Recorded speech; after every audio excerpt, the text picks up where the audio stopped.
Okay, welcome. This is part three of SpecPoVerse inaugural issue poetry reading. I'm your host, Miguel Mitchell, and I am the editor-in-chief and co-founder of SpecPoVerse, an international journal of speculative poetry. SpecPoVerse has been a labor of love because I wanted to bring together the international voices of poets writing verse within the speculative poetry realm.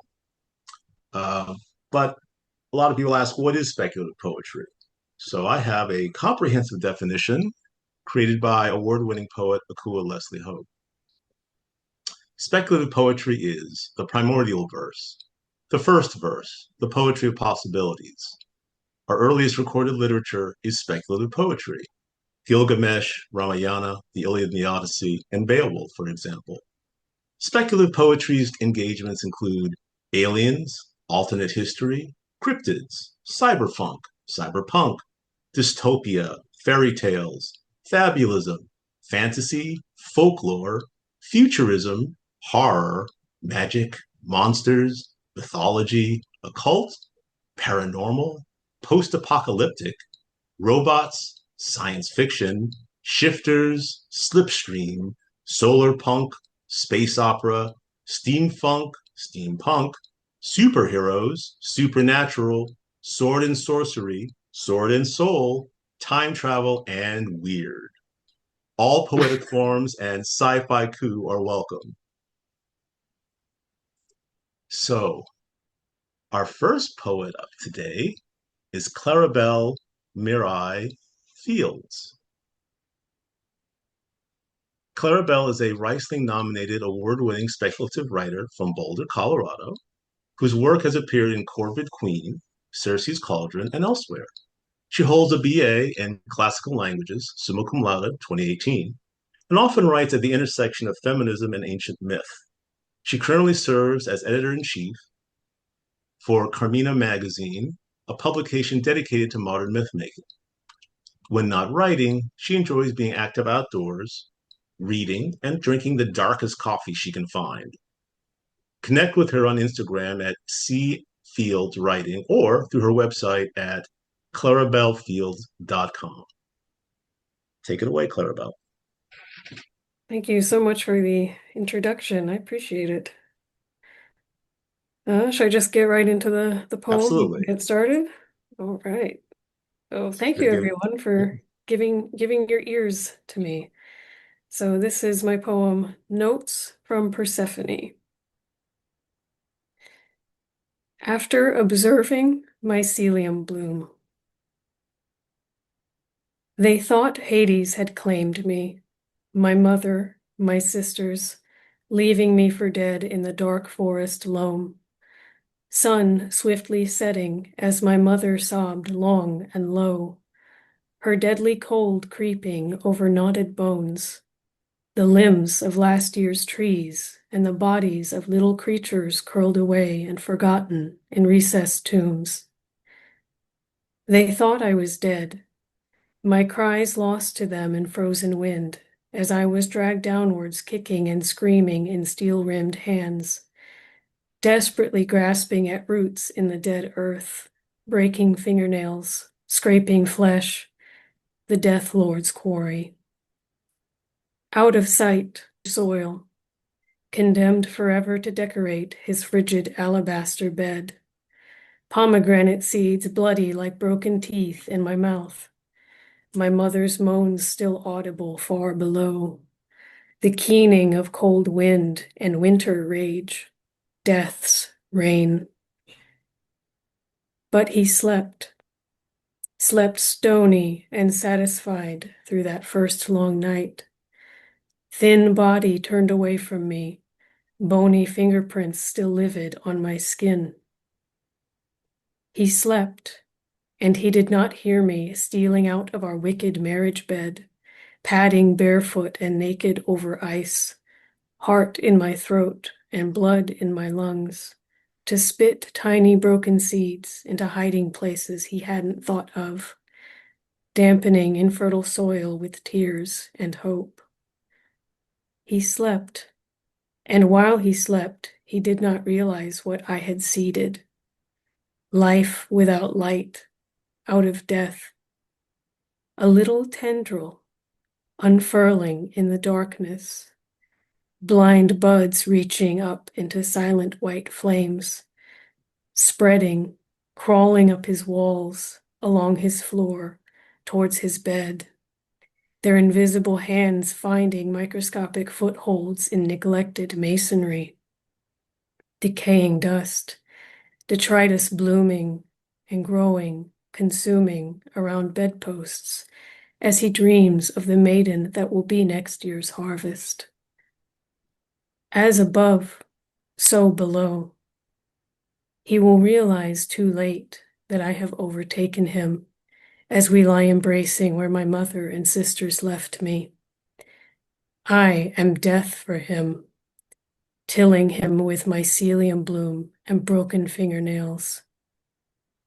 I will corrupt him, take him, break him, turn his barren flesh into fruitful soil, carve his heart into a maggot's home, save his eyes as gems for scavengers.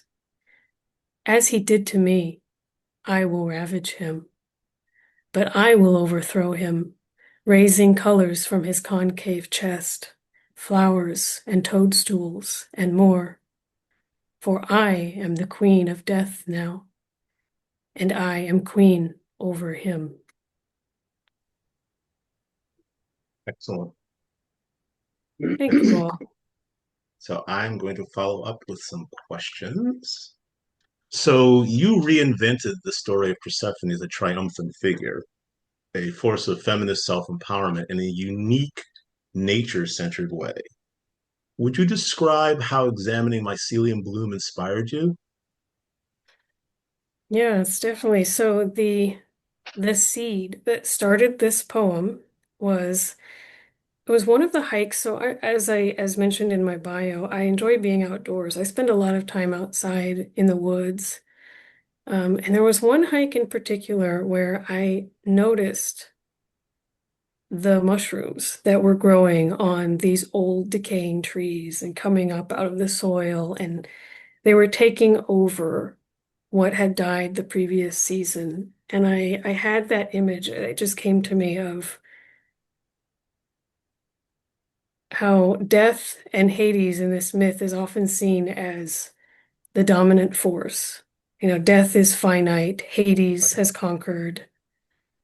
And I thought, wouldn't it be neat? Wouldn't it be a thought experiment if we could imagine Persephone claiming her own, that she was still alive under the soil, and that she was fighting and clawing her way out of what we think of as a permanent state, we think of as death, that she's trapped under the ground and Hades has her and she's gone forever. And I thought, looking at those mushrooms, Right. no, that's not actually how it works. She's going to find her way out. That life always finds a way to Mm. come back over death. Yeah, and I thought it was fantastic. I mean, most of the biomass of the world is mycelium. And I love that idea that because you don't need the light. That's the thing. Like it's like death creating the power of this fungal empire is that she is now a queen over. It's a very powerful image. Very powerful.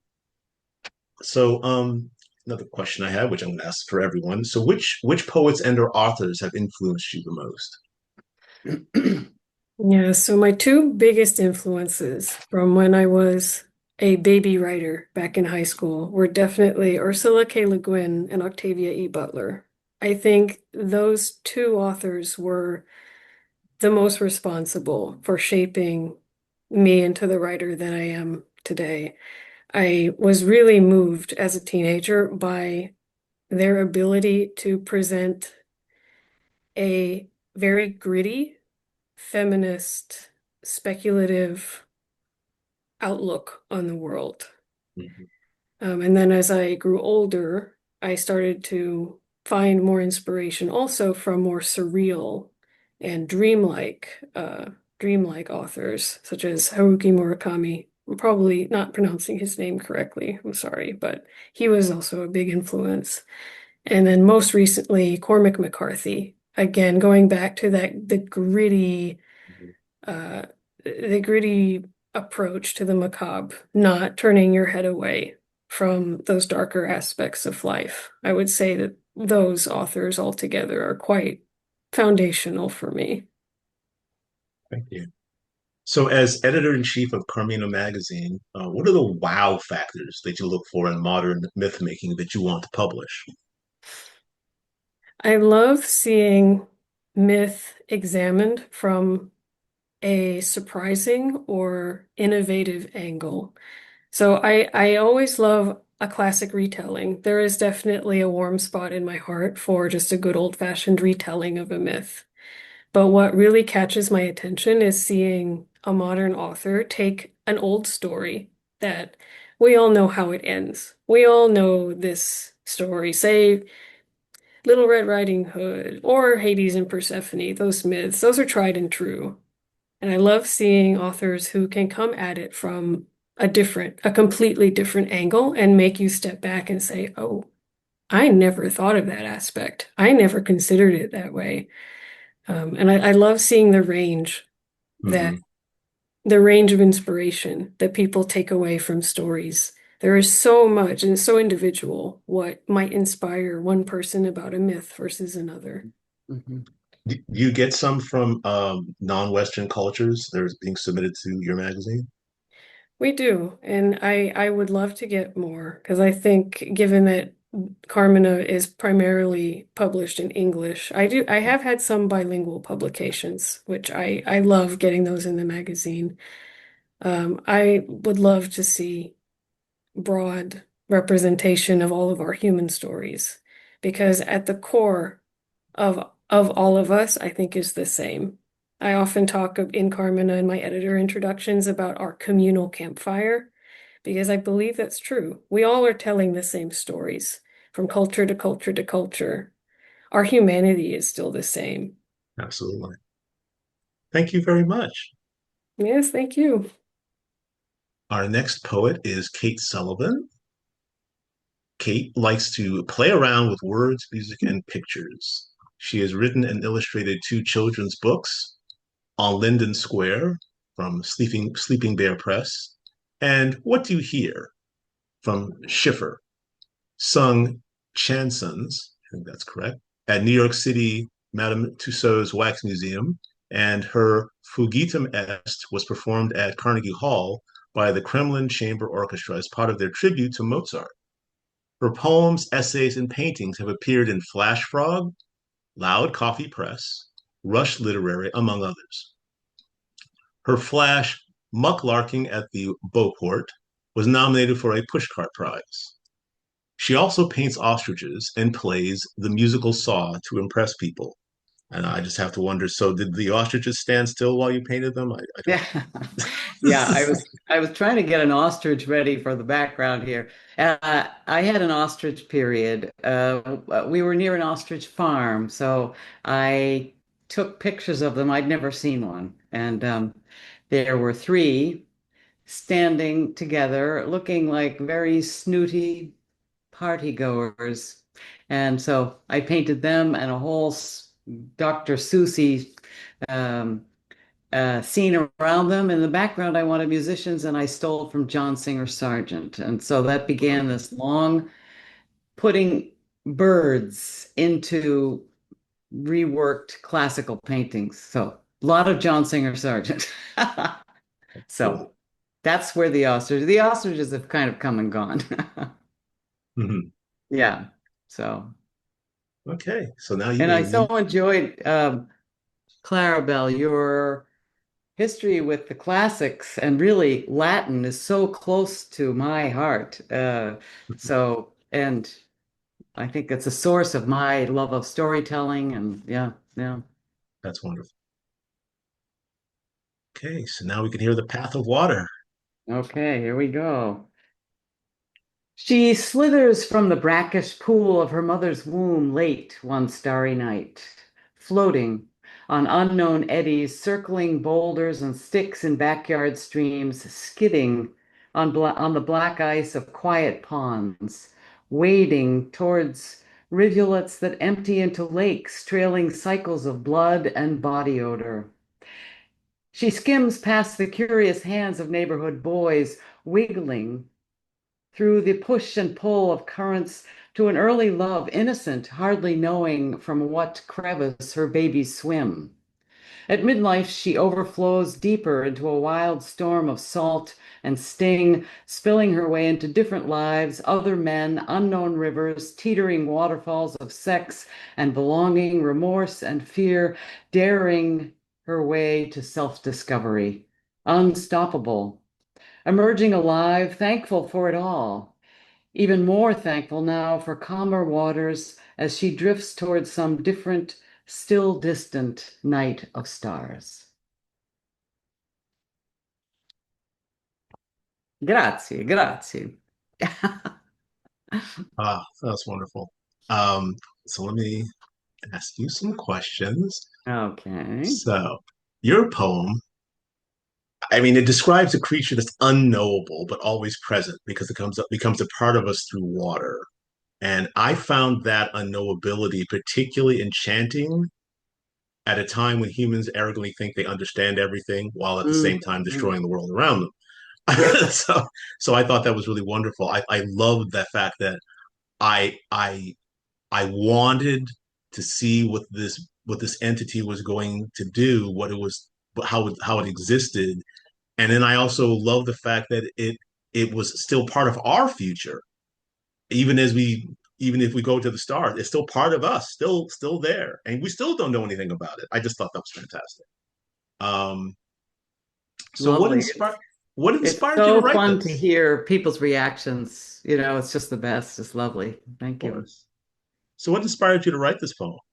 Uh, let's see. I would say, first of all, I'm a storyteller. I wouldn't even call myself a poet, but I do occasionally jump there. But so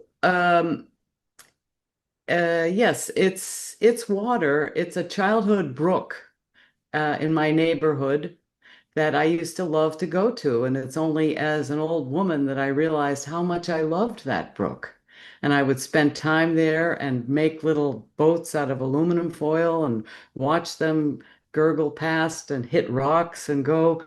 Uh, so I have these memories that are seared in me. And one of them is also on a nearby pond and skating on that, on the black ice. And then I live near the ocean. So and rivers are amazing metaphors to me, flowing through places. And well, I grew up with Scuffy the tugboat, which probably none of you know, but it was a tugboat that a farmer put in probably upstate New York in a little teeny stream. And you follow his path, Scuffy, who thinks, whoa, this is so exciting. And then the river gets bigger and he passes some cows and he never, this is all discovery for him. But he ends up in New York Harbor with tugboats and scary and I even forget how he gets saved. Somebody saves him and brings him way back to where he started. Hmm. But just the magic of where rivers flow, where they start and where they go. So somewhere along the line, I probably did several versions of this and yeah, I love that thing of Hmm. patching stuff together that didn't originally maybe go together, and then you get a new entity. So Yeah. that's kind of what happened here. Yeah, I mean, I agree with. I mean, the rivers have their own life, right? Yes, And they pass through the lives of thousands of people. yes, yeah, yeah. So, you were the first and person to have an illustrated poem uh, for my magazine. Illustrated poems are rarely published in magazines these days. That's the other um, boundary that I wanted to break through. Oh, And nice. I really love that illustration. And I wanted to know, how can you explain? Because people can go into to SpecPoVerse and they can check it out. But can you explain how you came up with that particular approach that to Yeah. connect that illustration to your poem. Yes. That's another fun thing of taking this that you did there and years ago. And I have, of course, kept pictures of all the paintings I've done. I've sold many, but not sold many. And yeah, so I will go into the archives and see what is it there. And I often find that I take a part of a painting, instead of the whole thing. Like here, if I were to fiddle with this painting, one day I might want that house, but one day I might just want the rocks. So then I crop out what I want.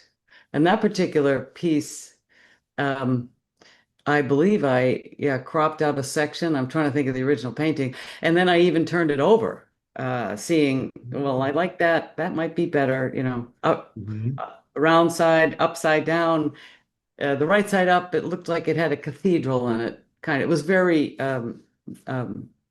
abstract-y, which is Mhm. not, I'm less of an abstract artist than I don't know what I am. Anyway, so I take portions of things, and I did just I self-published it though, poems and prose and essays with my illustrations, Oh, because nobody wants to take those. So yeah. what is that? What is that publication? I could Well, put I that should in have. the. Oh, Or you could here put we it in the go. I'll chat if look you'd on. like, That's on my desk. or you can show it. Yes, Oh, it's backwards. What do I do? smoke and mirrors. We see it. Smoke and mirrors. Yeah. Hey, So it that's has, great. yeah. And really, when I say I put together words, music, and paintings, that's the truth. When they all go together, I am in heaven. So, yeah, yeah. So, That's and that's yeah, along the way, you learn all the things because you have to. No one else does it for you. So, videos, and I mhm. wrote a setting of Pinocchio where I was the narrator and had a film going up behind the string quartet, and yeah, Wow. yeah. So it's just fun mixing and matching. So I'll ask you the same question as the others. So what poets and or authors have influenced you the most? Yeah, I saw that you were going to ask that, and I panicked, like, oh my God, I don't know. Well, and I quick wrote, well, I thought of childhood poetry. My mother used to read Hmm. rhyming poetry, Ogden Nash and Edward Lear, and those, but modern. I'm not a big poetry reader. That's weird. So Updike, I've read his poetry. I've read a lot of different tastes. Hmm. I like a taste of. Yeah. And then I studied for quite a long while prose poetry, which is, Hmm. uh, I think I am a narrative person. I like a story. Right, Yeah. So any other poets? Let's see. So, and of course, the Aeneid, I have parts of that memorized. right. Um, but well, Billy Collins, I like how Oh yeah, yeah. he does stories and then mixes in, oh, where his mind wandered about it. Uh-huh. Just I like the wanderings of the mind, and so yeah. So He is very funny live. He's yeah. Oh, is he? deadpan, and it's just Yeah. he's very Yeah. funny. Yeah. Yeah. Yeah. And he's a storyteller, is what he Yes. really. But I realize, he does certain techniques of separating it out into stanzas instead of paragraph. Just you learn from everybody. So, yeah. So, Well, thank you very much. yes. Well, thank you. I'm delighted to be part of this universe. Our next poet is John C. Mannone. John has poems in Windover, North Dakota Quarterly, Poetry South, Sublimation, Snakeskin, and others. He won the Dwarf Stars Award in 2020 and was awarded an HWA scholarship in 2017. That's the Howard Writers Association. Among his 10 collections, 5 full length, is Sacred Flute from Iris Press, 2024, which is a semifinalist for the 2025 Tennessee Book Award, as well as an Elgin nominee. Dark Wind, Dark Water, a horror fiction collection, is forthcoming from Mind's Eye Publishing, and he edits poetry for Abyss and Apex and Silver Blade.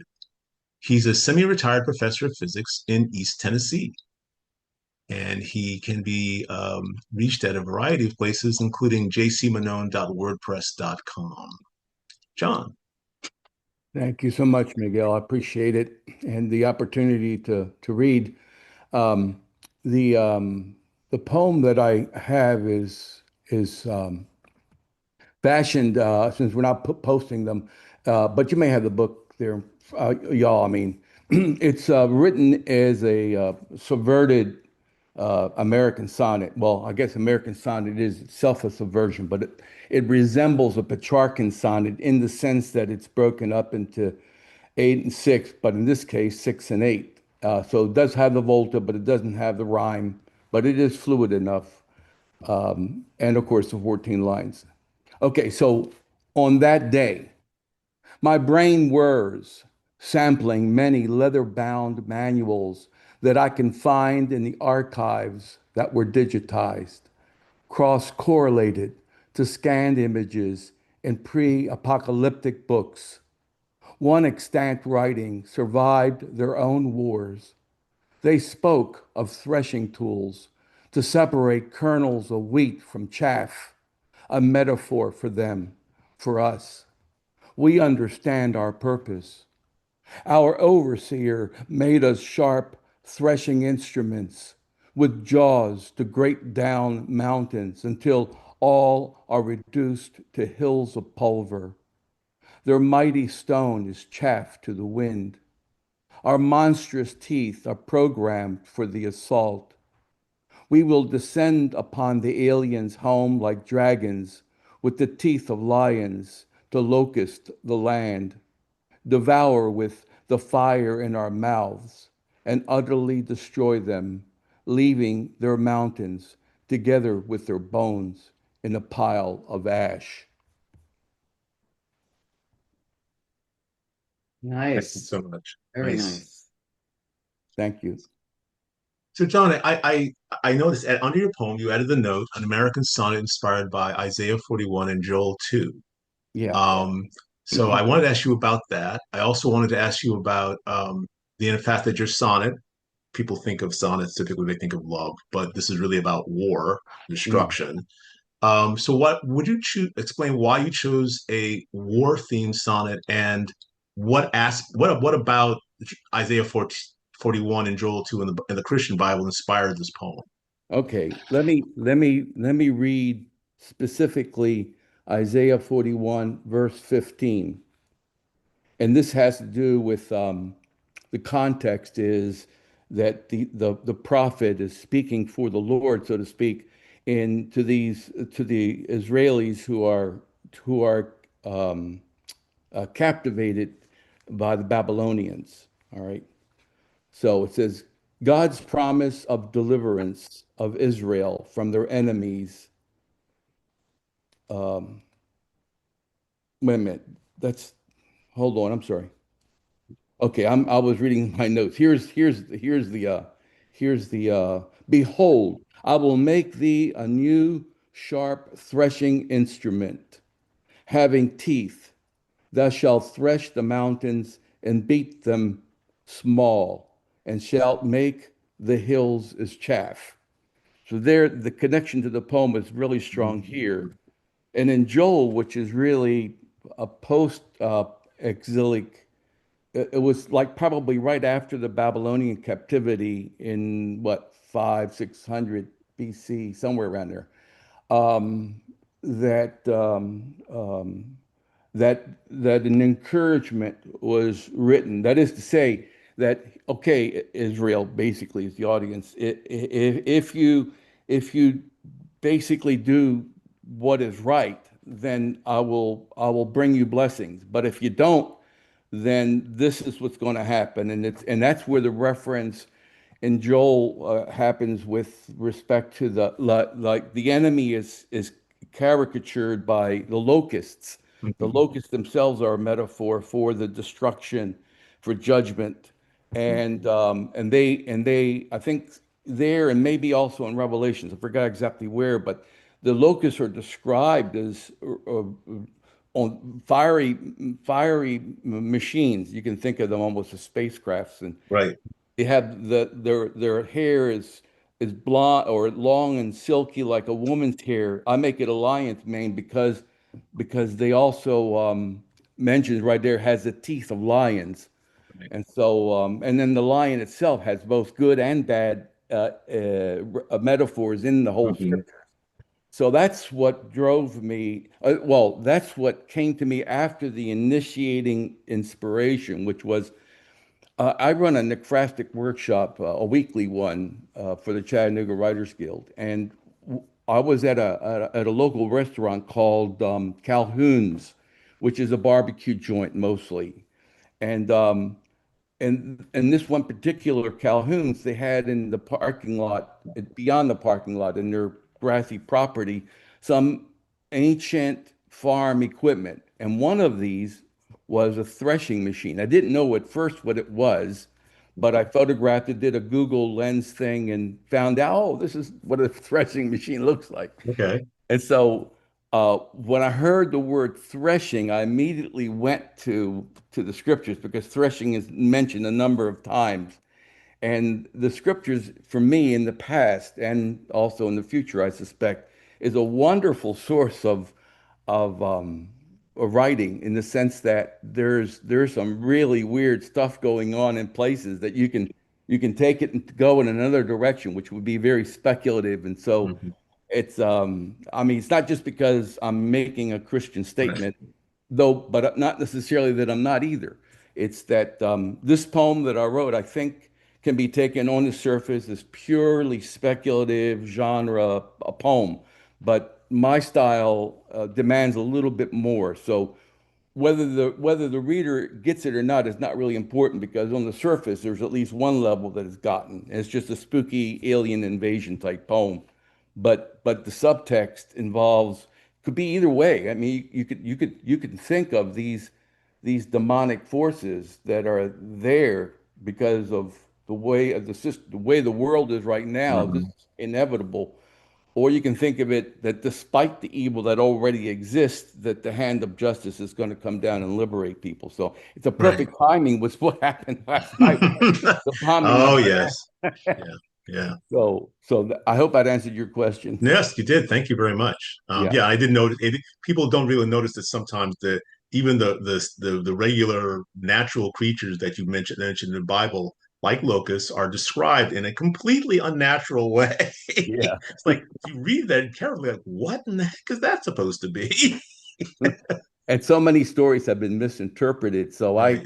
I'm not a linguistic, I'm not a language scholar, but I'm smart enough to know I know just enough to make me dangerous to go to the original Mhm. language and translate it or see what isn't really said. I'm smart enough for that. Well, you see, that's My what poets are supposed to be. We're supposed to make words dangerous. yeah. Yeah. And so well, there are a lot of really neat stories that can be told through poetry without getting Yes. rotten apples thrown at me because I'm saying something contrary to what's been taught. So I have another question, the same one I've asked the others. Which poets and/or authors have influenced you the most? Okay, in general, what got me going was, and though I write nothing like him, he was very inspirational, and that was Henry Wadsworth Longfellow. I was looking for poems that I was looking for astronomical events that had a significant impact on history, and it just turned out that the influencing poet was Longfellow with his Ah, Bellevuere's Ride. The just remarkable. If it wasn't for certain astronomical, and I'm not talking about astrological, I'm talking about astronomical, the sun, the moon, the tides, all of that kind of stuff. That our liberation or our creation as a nation wouldn't be. We'd probably be serving the Yukon flag. So his a lot of his poetry is about night, and there's some astronomical allusions, and that's what drew me into him. And then after studying his life, I appreciated where his linguistics. He's the master of many languages. His rhythm, his rhythms are just phenomenal. He's he studied the Finnish language to get the rhythm for Hiawatha, he uses anapistic tetrameter to simulate the galloping horse in his Paul Revere's ride. Stuff like that is just remarkable. Yes, Uh, absolutely. so he was a driving force initially, but then more towards um, more towards my style or what I like would be people like Pablo Neruda and Octavio Paz. That's just maybe I'm biased because even though I'm 100% Sicilian, I have roots in South America. I was born in Montevideo, Uruguay, and Oh, wow. so I have a real soft heart for Spanish, even though my Spanish is in disrepair. Nevertheless, I'm thankful that I have this multi Hmm. heritage, you Would you know. say you lean a little bit toward magical realism? Yeah, yeah. And what magical realism does to literature is which is what Slipstream does to fantasy. It Hmm. raises it to a literary level. Yeah, and so I really like those guys. And there's so many poets to mention that um, of course, a lot of the Bible has poets. The book of Psalms, King David, there is a lot of it's poetry, and we may not recognize it. We see repetitions, but we may not realize that that's a specific kind of Hebraic poetry. We may, unless we know the language, we may not realize that some of the Psalms, especially the longest one, 119, is written as an acrostic, using all the letters less one of Hmm. the Hebrew alphabet. And it just all 8 lines begin with the same Hebrew letter, and they're hunks of 8 line chunks. So there's a lot of poetry in there, and not to proselytize or anything, but when Paul speaks of the Christ as the that we are his workmanship, it's Ephesians 2:10. The thing is, what's remarkable is the Greek. I had a little bit of Greek that I studied formally. The word workmanship is poema, from which we get in Latin poema and English, of course, poem. So when I think of man, me being formed as a piece or fashioned as a piece of poetry, I mean, it just sends shivers up my spine, and Absolutely. I thank the Lord for that. Well, thank you very much. You bet. All right. So now have Helen Victoria Murray. Hey. Hi, So, everyone. hi. Helen is that pronounced Glaswegian writer? Glaswegian. Glaswegian. Helen is a Glaswegian writer, an interdisciplinarian. She writes across fiction, poetry, and criticism. She's interested in weird houses, obsolete formats, and bodies with intangible boundaries. As research associate in Victorian cultural and material history at Lancaster University, Helen unites scholarly and creative fields by researching themes of embodiment, materiality, and temporality. Helen has recently published work in The Height, Feast Sein, Oculum, Seedlings, and the fiction anthology, And One Day We Will Die, strange stories inspired by the music of Neutral Milk Hotel. Helen. It's such a pleasure to be amongst all of you. What amazing poets. Thank you for having me. I have two poems back to back. If that's all right, I'm just going to seamlessly move through them. If you wouldn't mind, could you stop at each one? So I have questions about each one. Yes, of course. Yeah. So we have the Lycanthrope's prayer. Moon God, forgive me, for I am changeful. One might say tidal, but the tide understands its nature. When you break the cloud bank, can I help the hackles rising? Can I help transforming under your light? Human holds a turgid, hungry brain, wolf a quick will quickening, more inwardly a person when made a beast of. Twitching and murmuring in active dream, dream that I dream, I dream, I dream the moon god as a good man soothes my fizzing skull with his cool lunacy that presses moon pure up and in. When you bind a woman, you can only bind her in one shape, and I am multiple. You can chain an animal and beat an animal, stow an animus, overwrite an avatar, and do, but try to drag the moon down in your chains, beat its broken surface, stow its brightness, overwrite its light. The moon defies you, raveling and maddening the edges of the tides. Night's terrors filtrate mundane day fear. Twitching animals play through the hunt, outrun a fear, or wrangle something fearful out. Moon god, will you tell me if I am that creature, what I am, and whose I am, and on which plane and where? When each illumined night I dream you, weaving your phases through my hair. Thank you. So I mean, me and my editor, my co-editor and I, we were just kind of blown away. So I want to ask you some specific questions, like the moon defies you, unraveling and maddening the edges of the tides. When each illumined night I dream you, weaving your faces through my hair. So you have these. This is a powerfully evocative poem, right? So how did you invent these descriptions to describe this inner turmoil of this lycanthrope's transformation, and also the intimate relationship with the moon? How did you do that? I think that the lycanthrope's prayer is my exploration of the idea of lycanthropy, of becoming a werewolf, which is tied to the phases and the cycles of the moon, and often in the culture is depicted as a very masculine transformation, a very violent transformation. But being connected to the phases of the moon and having a cyclical embodied experience over which you have no control is a very feminine experience. Mm-hmm. So, in essence, I was wanting to give the voice to a woman who is a werewolf and has a very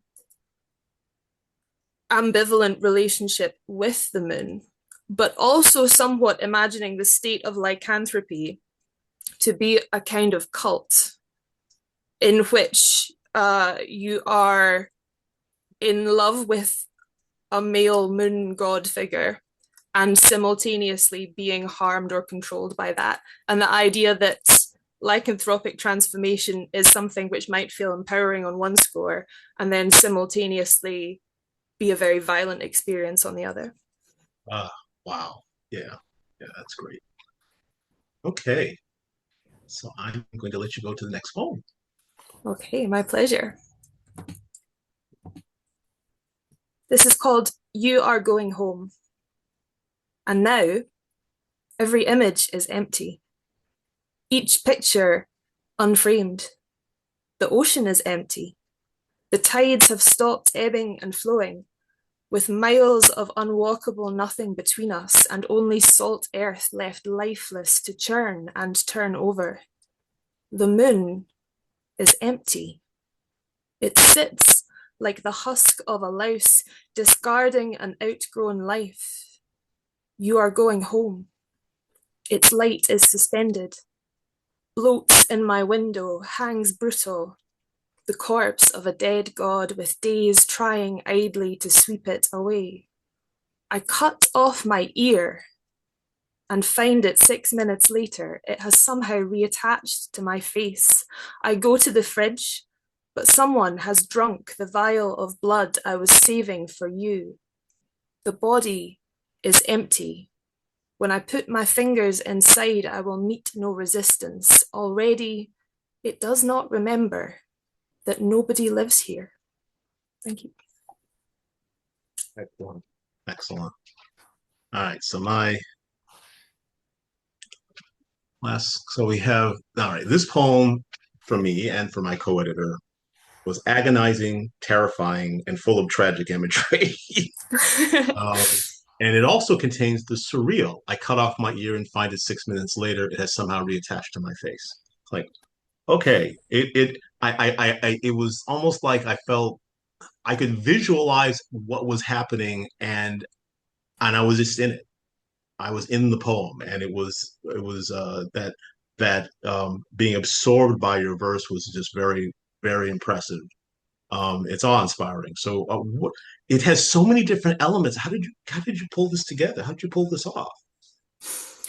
Well, I think first thing to say that's important is that You Are Going Home inhabits the same poetic universe as the Lycanthropes pair. Mhm. There's a continuity between them. The idea of having a somewhat violent but transformative embodied experience, and then having the ideological center taken out of that same experience, and what happens to the body of that speaker and the mind of that speaker when this kind of like unifying figure of the moon god is proven to be vacuous and empty.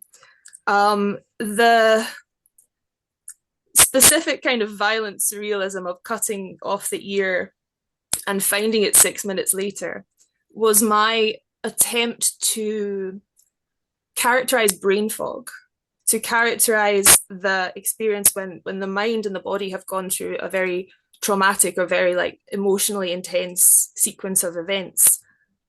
There's time slips as part of that. You lose time, you do actions, you repeat actions, you misremember core details.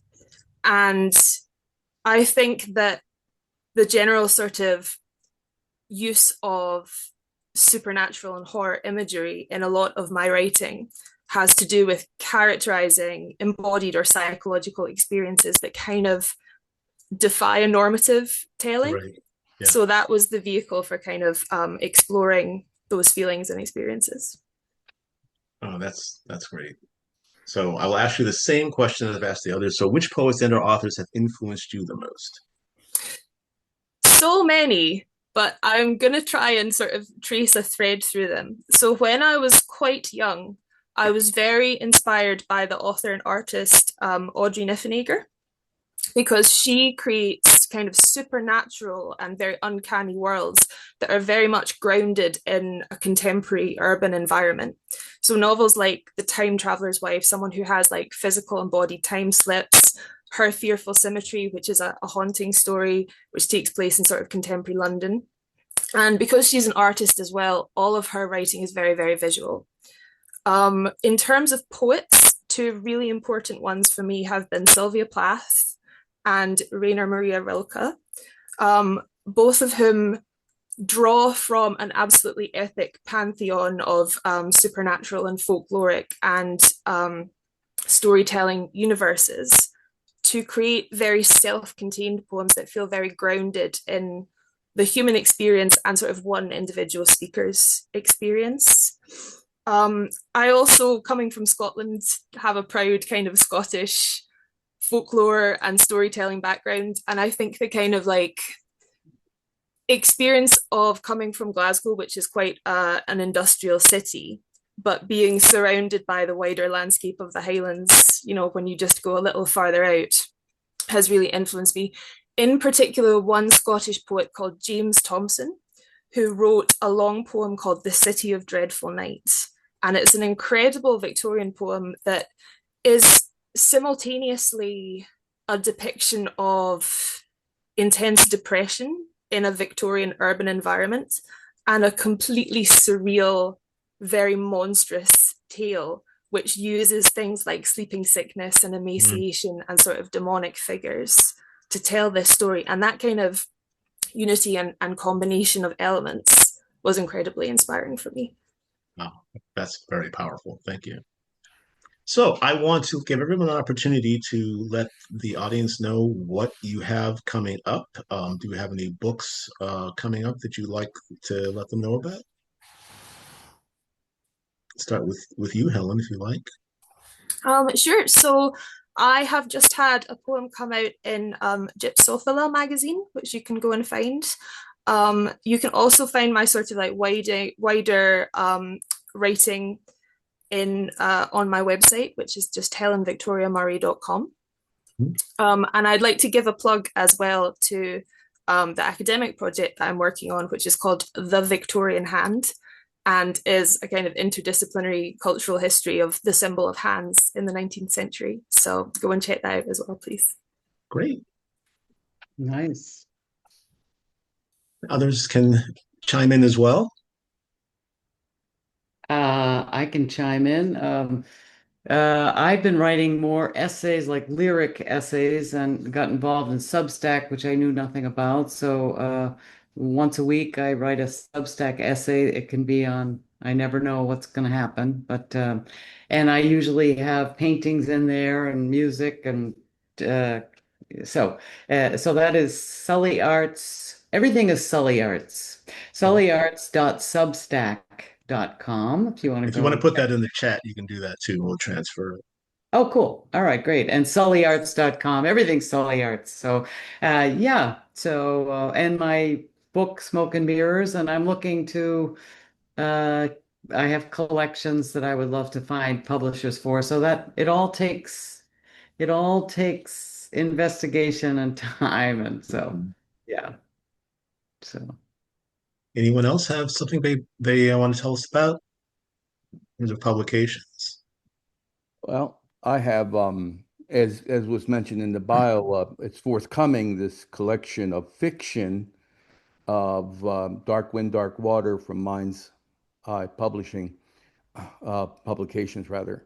And these are really short fiction pieces. I think the longest one in there is a short story, a couple of short stories that one's like 3,700 words, but most of them are in the low hundreds of words. And there's a bunch in the flash fiction Mm-hmm. range, and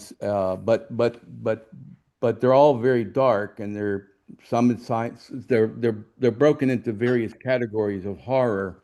I even have one called a real horror, and that is to say that it's basically nonfiction. Some things that have happened to me or others that I know about or imagine are pretty darn scary.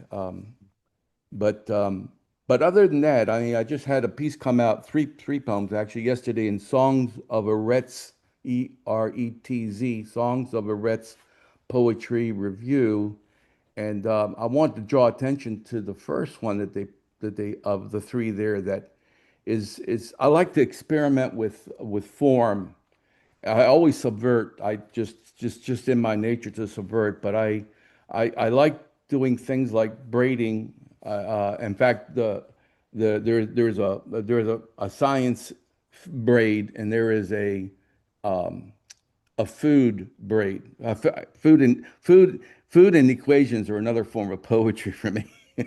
So that the way that and it's done in such a way that it can be read either separately or together. Mm-hmm. So in that sense, it's a contrapuntal poem. And Right. so just just to let you know what kind of stuff I'm up to Cool. these days. I'll do the impossible, like write a sestina in as a cento. I mean, I do crazy things. Okay. That's great. Go for it. Yeah. Anyone else? Yeah, I could jump in. Sure. I don't want to cut anybody off. No, go ahead.